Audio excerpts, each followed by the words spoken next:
Welcome boys and girls, Costin here with Epidemius, and what I'm going to do in this video is showcase a way on how to really dominate the campaign playing this one legendary lord. On a surface level, Epidemius is kind of a worthless legendary lord in a lot of different ways, but provided you do end up handling his situation correctly, let's just put it like that, there is absolutely the potential in this campaign to make sure this ends up working. One of the things to understand though about Epidemius is that you need to have as many plagues working as possible. So it doesn't matter what those plagues are, it doesn't matter what effects they're doing, it just matters that you get them going, you get the ball rolling as quickly as possible. In terms of campaign path, it's very clear-cut, very easy to understand and all that stuff. You just need to make sure that your situation right here is stable on the western flank. So Malice Darkblade, chances are he's not going to attack you for a while, and you don't even want to fight Malice Darkblade. Though your victory conditions unfortunately do require you to deal with Malice, it's not necessarily something you need to rush for. And that is one of the crucial key points over here in an Epidemius campaign. You will have to deal with various factions, but you don't necessarily need to deal with all of them at once. Remember that point because it is very relevant indeed. And so what we're going to do is we're going to pull back a bit right here and declare war on the Demon Prince. He might attack us, he might not attack us. Since I am in forced march stance, chances of him actually coming for me reasonably high indeed. But that is kind of what I'm counting on, actually. Like, because he only has one army, and with that one army, he's not really that much of a threat to me, and his defeat rate is going to be especially useful for our Kislev relationship.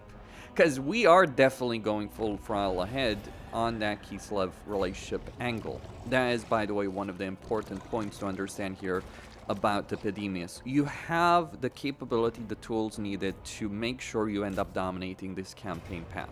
So we have a battle right here. It's a bad auto-resolve result, but look at this army.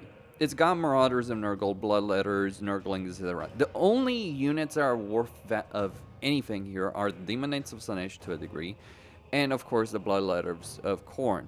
The reason they're worth it, and a couple of other units, is because of magical attacks. Everything else is pretty much fodder.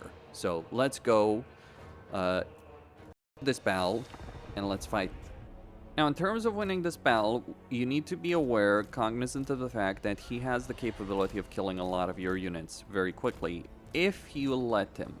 So our goal is to not let him, but instead draw and provoke him into attacking other formation as opposed to us going for his formation. Because if we attack him on the other side of this frozen pond, things are not necessarily going to go so well. So we just want to ensure there is a reaction right here from this side. So that's one ability. We are also going to want to hit the Blue Horrors of Tzeentch eventually.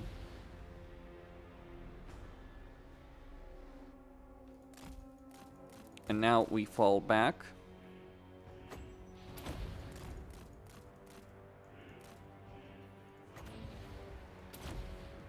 And with those demonettes out of position, we swarm them completely and utterly right there. He's sending all he has right there against us. And that is precisely what we want to happen right there. Yes, we do want this specific outcome. The reason we want this specific outcome is we want him to be involved in the fray. Just make sure you're careful with some of your units. You don't care about the Nurglings, but you definitely do care about keeping as much of your army alive as possible. And that's, by the way, the important thing. Demon fights can be nasty.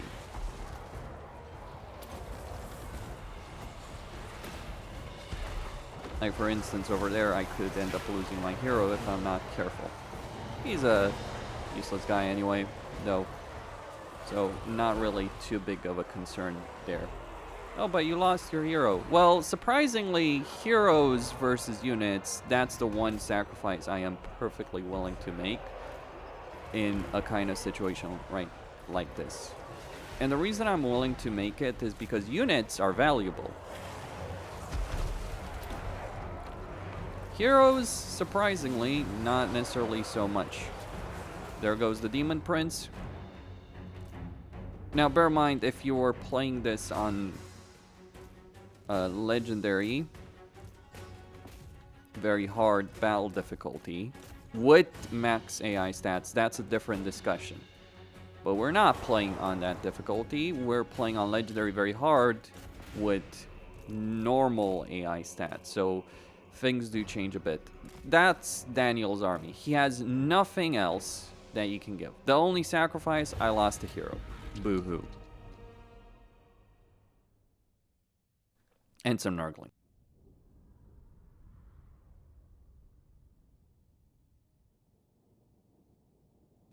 And I wiped him out, essentially. And I wouldn't worry too much about that, by the way, in terms of heroes. We don't need money.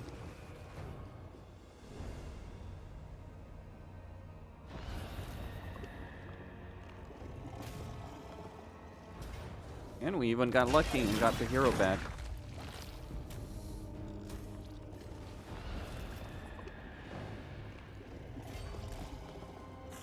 That's just how it is. Demonic corruption finally working in our favor. So now, with our hero recruitment sorted out, we can actually start getting 4 heroes right here that are going to serve their damned purpose. Doesn't matter what you're getting, just make sure you pick stuff up. And recommendation, by the way, don't go for Herald of Nurgle, go for Chaos Lord of Nurgle. Early on in a campaign, it's kind of one of those things that you really do want to handle properly. We can get rid of these 2 buildings, by the way, or at least one of them. We can start getting a barracks, because that barracks is going to be pretty important. The uploaded carcass, and we can get Nurgle corruption. Surprisingly, Nurgle corruption is actually kind of important for the sake of recruitment, because using it, we will be able to achieve greater success. The entire territory, the entire province right here, we will sell to Boris Ursus, and hopefully get a vassalization agreement with him further down the line. It's one of those things where you might laugh at the very notion of it, but surprisingly, it works quite well. And since Daniel's garrisons are made up of demons, and demons do poorly in auto-resolve, well, you can kind of do the math on that one. So, as can be seen right here, it ain't gonna be too big of a problem. And while it might seem he has a lot of troops right there, he doesn't have as many troops as one might think. Regardless, you want to go down the mortal unit path, assuming you do have champions of chaos. The reason is mortal units are just better than demon units in every singular way, even though Epidemius seems like the kind of guy who would do better with demonic units. The reality of auto-resolve is such that you benefit far more from going down the particular path of recruiting a lot of mortal units. Demonic units are more useful in a specific role. Now, he might take that specific settlement right there, like the Tower of Flies. We can let him have it. It's not really the biggest priority that we stop him right there. He does have a full army, and that army could defeat us. But we do have Epidemius coming down the trail right there.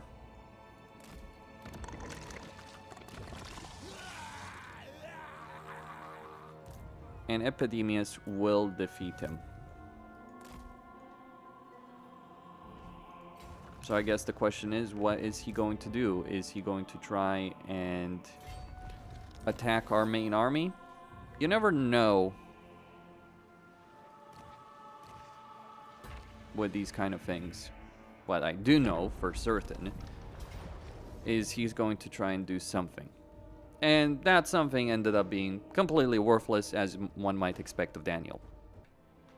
Alright, with the Port of Secrets under our control and Daniel defeated twice, because he did respawn on the intern, we are now in a position to actually get Boris Ursus. And we can do even further right here. We can even confederate this minor faction of Nurgle, which is in its own right useful, because this minor faction of Nurgle has a Great Unclean One as a faction leader.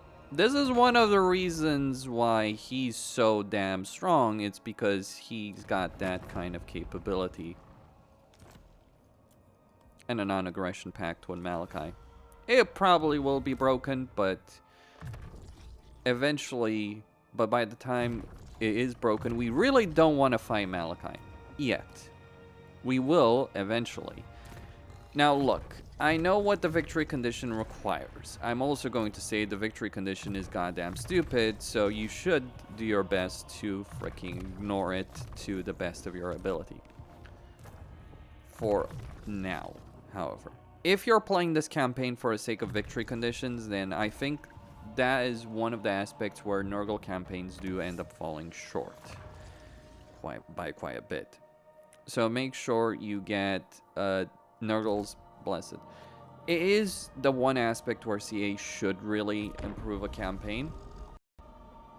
But our goal is to get Boris Ursus. One way or another. Or our goal is to defeat Boris Ursus.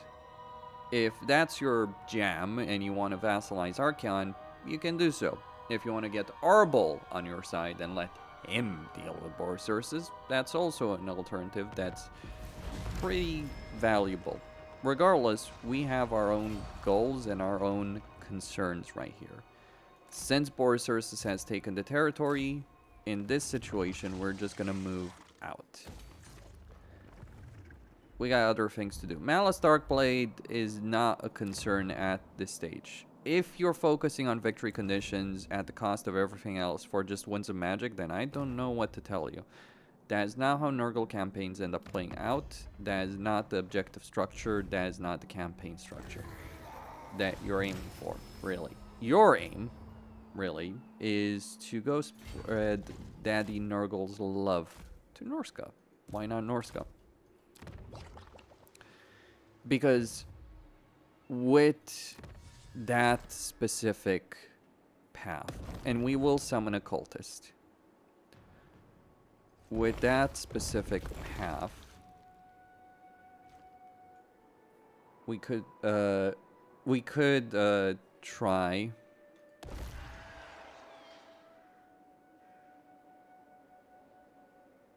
increase chance of spreading it, increase duration.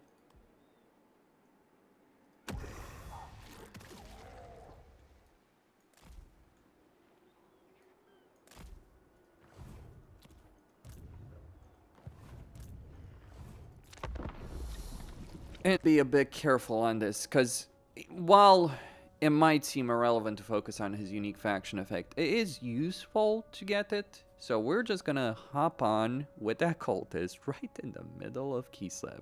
Oh yes, we're not even gonna go for Norska with that cultist. We're gonna go right in the middle of Kislev, or even the Empire with that cultist. That is his role. You can't play the slow, let me grow the plague on one at a time nonsense that you might think is warranted in this situation. You gotta go for an approach in a campaign that generates a significant level of capability all at once. And that's really our goal right here, too. Chaos Commander, if that's your jam, Life Leeching, Spellsinger. But again, we could just give this territory to him, or we could wait. Why wait? Well, because Archeon is gonna beat the living hell out of him, and once he does beat the living hell out of him, offer Archeon a lovely dark fortress.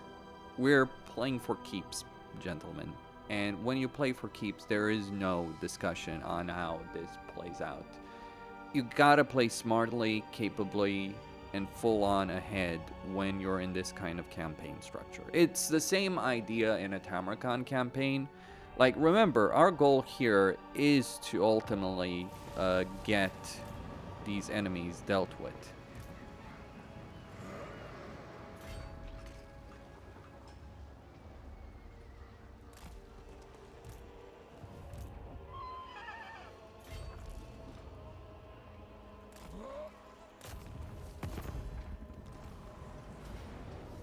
So, for instance, we start the invasion of Norska. We don't care about dealing with Norska, so the Winter Pyre we could just sell back, but not right now. We do need more battles, we do need more infections, we need to get into the lair of the Troll King. And we need to wait for those unholy manifestations to, well, cook. And we have a great unclean one.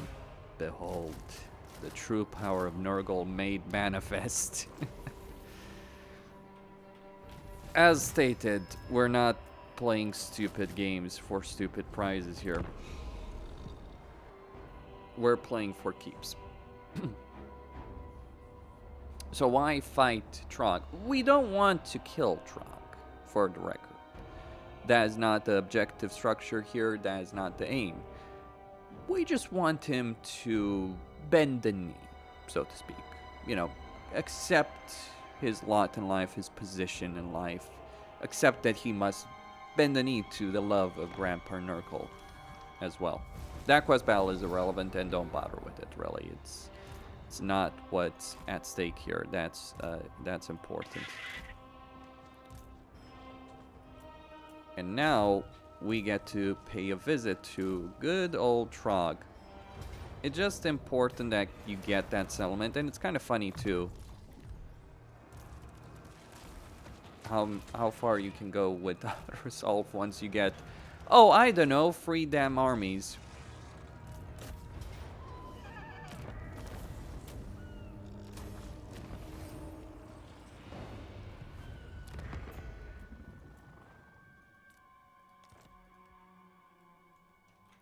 And voila, our pathway into Kislev is open.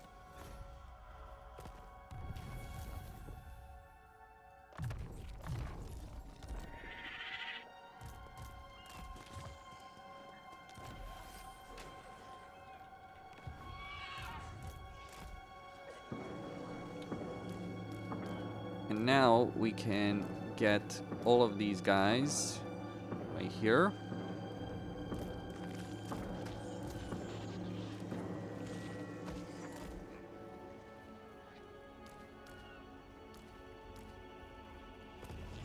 And our great unclean one as well. What about the plagues? Well, we're gonna get the barracks right there. And some infections. Let's see how far he would need. Oh, he would need a lot of incentive to do so. We can go beat up some Skaven if we want to. In the meantime, that will take its time. You know, take its toll, take its time. Traga's not going to declare war on us immediately. But someone else will. Someone that is just gonna be a damn nuisance, because of course he is going to be a damn nuisance. So we can leave and go deal with that particular can of fish.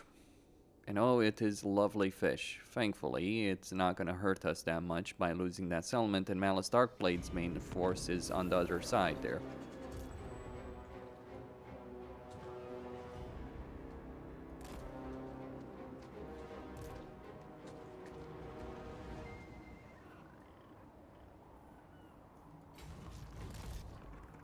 The inevitability of an assault is, well, inevitable.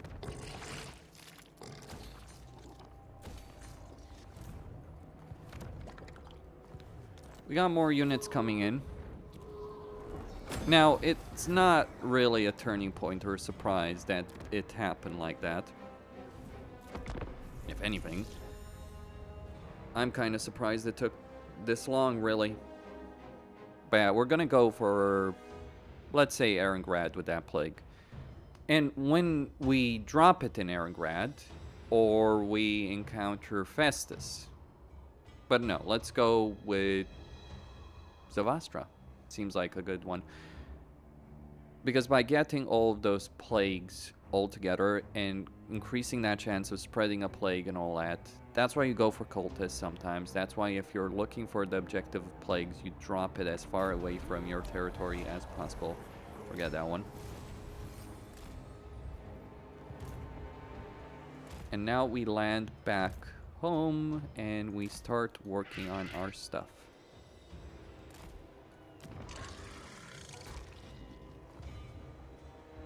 Casualty replenishment is high. We can even give that army a few blessings, if you will.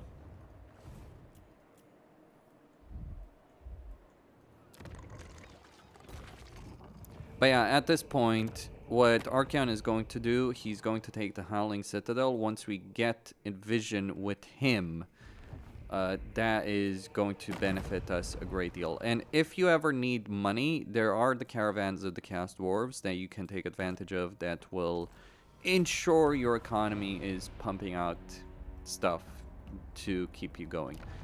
Until, you know, you get things sorted out and until you make sure that and until you make sure that things are running in the right direction. Well, the Challenge of the Corn have defeated Boris's main army by the looks of it, so we can declare war on him.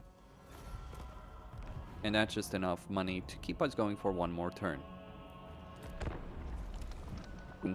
About the cultists you have, and cultists in general are useful in this respect, but cultists of Nurgle are especially useful. One really good thing to bear in mind is that you can use those cultists to scout around and get declarations of war. Playing Nurgle is this kind of tit for tat, this kind of game, this kind of thing. You do get a lot of money from post-battle loot. Don't ignore that one, because it is an important point that shouldn't be ignored.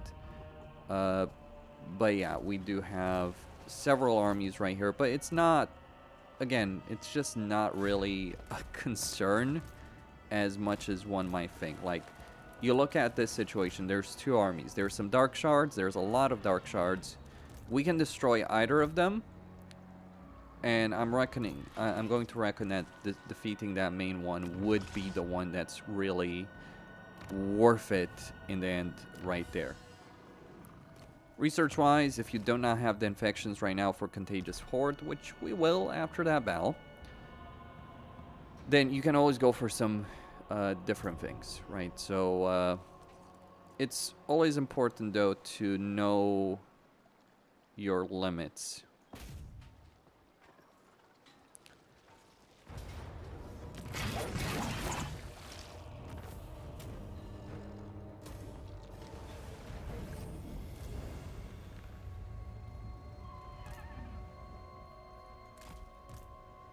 Of what you can do, how you can do it.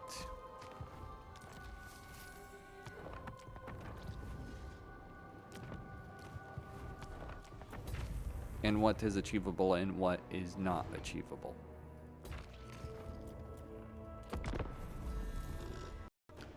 So, Malice Darkblade has walked right into our damn trap. As expected. And look, even if he hadn't walked into an ambush, there are many ways to deal with him. It's unfortunate we don't get many reinforcements, but we get enough. Now, when you are dealing with Malice Darkblade, one of the important, well, it is unfortunate he didn't walk into a full ambush right? Because a full ambush would have been nicer. But we do have the capability of just completely demolishing the full right here. So we're going to take that capability and just rush right in the middle of his damned army with no fucks given for any kind of concern. Even if I lose my entire army right here, I do not care. I genuinely do not care about this army. The only things that are of value are like kind of the exalted ones, the Beast of Nurgle. Everything else, the drones and all that stuff, all that jazz, it's like, okay, I lose a bunch of units that I couldn't care less about, and I've been looking to replace with Chaos Warriors anyway, so let's dance, Malice. So get Exalted Plague Bearers right there. Make sure you close in melee with the crossbows, because he does have a Black Arc, and you gotta be very, very aware you don't want to clump your units too much when we start hitting down. So we're instead going to hit his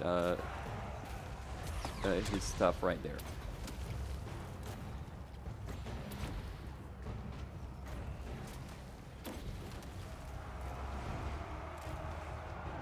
Just pay attention to the AoE abilities. That's all that really is relevant here.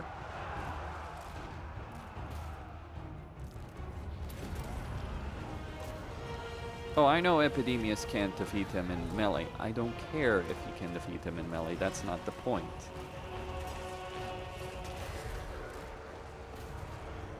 The point is keep him occupied, keep him busy.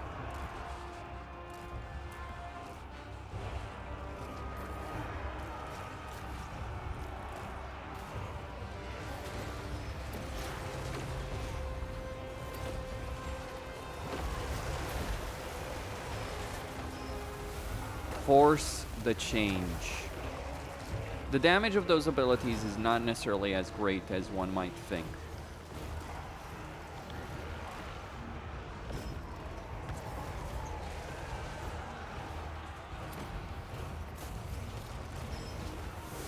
And we do have some pretty good items right there that we can use to our advantage.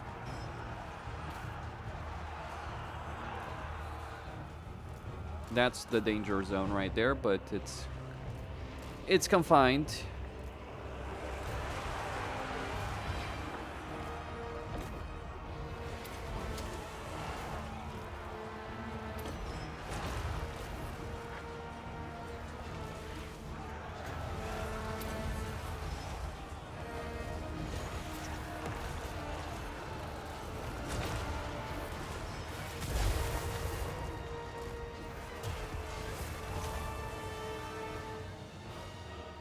Alright, he's turned.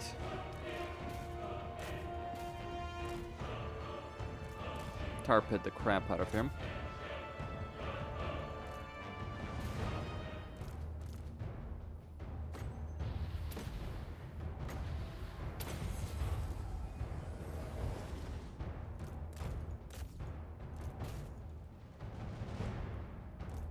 That's how you deal with Malice Darkblade, boys and girls. You ensure he has no capability.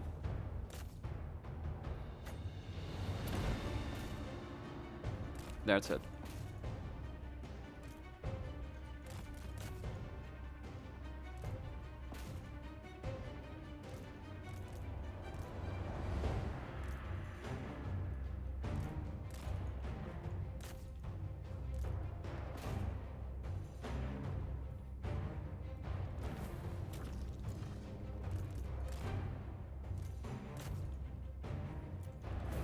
Pyrrhic victory, but Malice.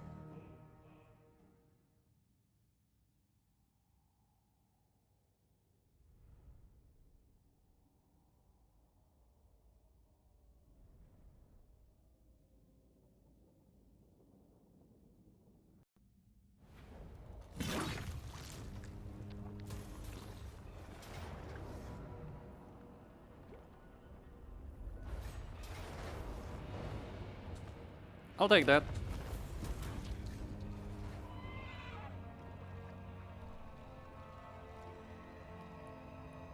That's definitely a win. A messy, nasty win, but Nurgle does not do half measures. You either win or you don't. Tamarkan obviously would decimate this situation. In fact, if they swap positions, would be so damn much better. Actually, we're going to cancel this one, get another one right there. I kind of built the wrong thing.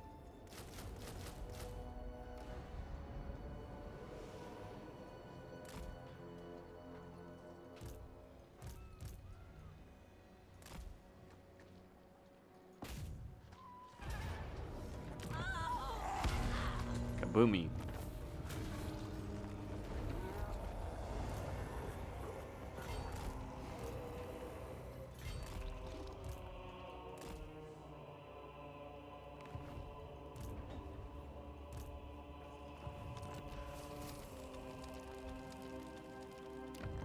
And now we got our barracks right there. We can trade it, region trade it to someone else.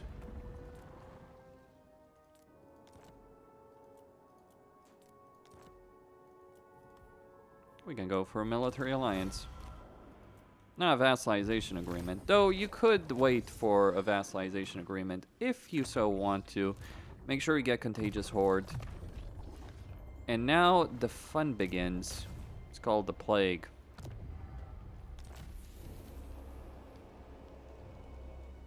So we got one plague. If you spread one plague with a high chance of spreading it, then that might just be enough, really.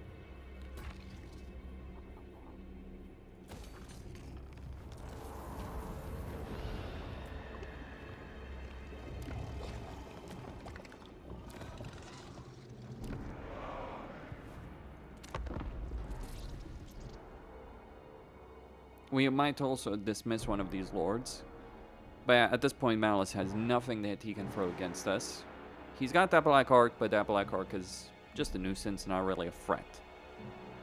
And that Black Arc is starting to practice for a Great Unclean One, really, if we think about it. It's only got 2 Black Arc Corsairs. The Grey Unclean One can deal a solo that. Now, you might not get him, right? But consider the question, what role did he actually play in this? Like, was he really that important? Make sure you got Locust right there, and make sure you start going Cycle Growth.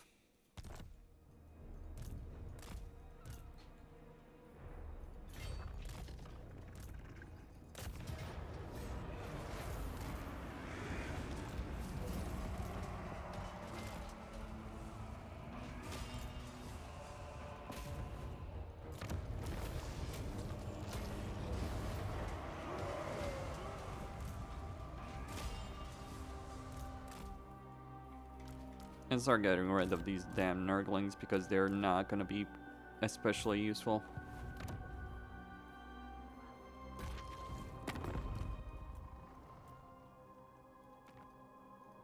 And you can start declaring war on even more factions, like declaring war on Karl Franz, why not?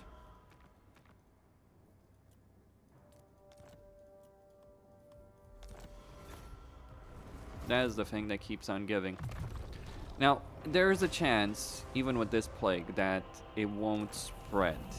And we need those plagues to spread. That is the catastrophe that is waiting for you in an Epidemius campaign if things don't go according to plan. But I'm kind of hoping it will spread. But yeah, if you want to fill up that meter, you might want to wait until later in the campaign and can just do boom, plague after plague after plague. It will cost a lot to do so. That is an alternative to what I've been doing here. You know, cultists and all that. You could just ignore the plague. That's plague ridden.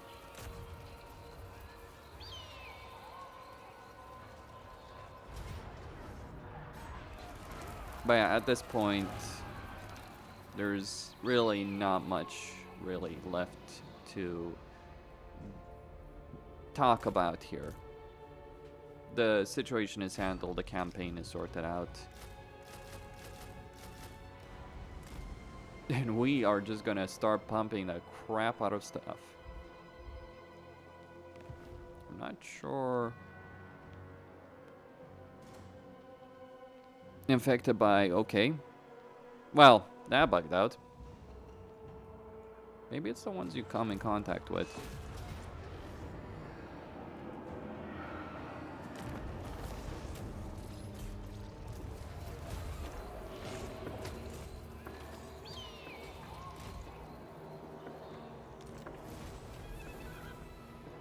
But yeah, obviously, it would have been better to fight that battle manually. If you're playing an Epidemius campaign, do expect to fight a lot of things manually. For a while, at the very least. Just due to the nature of Nurgle. But yeah.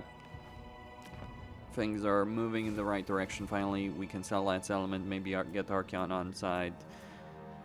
It's a messy, nonsensical campaign structure, but eventually you do end up in this kind of position. And once you get into this position, everything will just fall into order in itself. Costin signing out. Stay tuned for more.